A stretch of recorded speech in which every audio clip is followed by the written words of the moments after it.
They arrived at 4 in the morning, 3,000 Taliban in SUVs, and began burning down houses and executing civilians.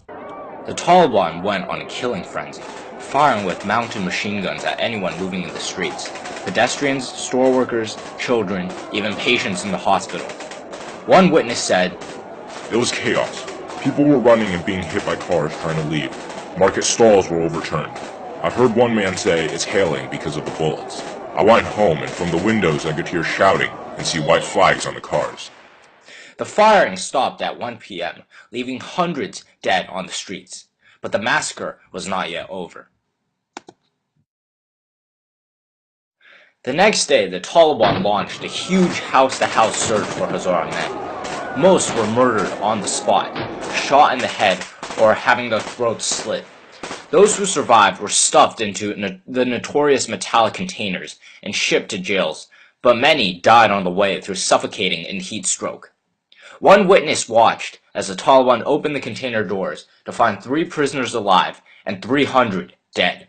The Taliban drove the trucks to a desert site known as Dasht-e-Laili and ordered porters to dump the cargo of corpses in the sands. The Taliban's murderous fingerprints are etched into almost every home in Abdulaziz's village. These, he says, are bullet and mortar holes. He fought against the Taliban, but his men were outnumbered and the village overrun.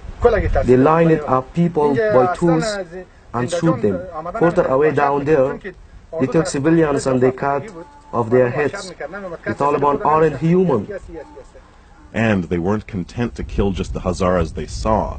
So they set up a blockade of the Hazara areas so food couldn't get through. More than 1 million people faced starvation. Mohammed Safar survived, but hundreds of his neighbors weren't as lucky.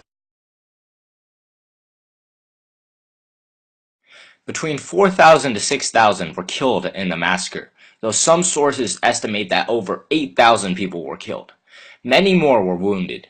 Most of these people were Hazara.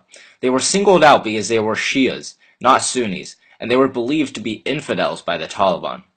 The newly installed Taliban governor, Mullah Manan Niazi, delivered hate speeches toward the Hazara people, threatening that he was going to make them pay for the violence in 1997. He said, "Hazaras are not Muslims. You can kill them. It's not a sin. And the policy of the Taliban is to exterminate the Hazaras." To this day, the Taliban has denied allegations to the massacre. And this cruel discrimination against Hazaras and other Islamic minorities still continues.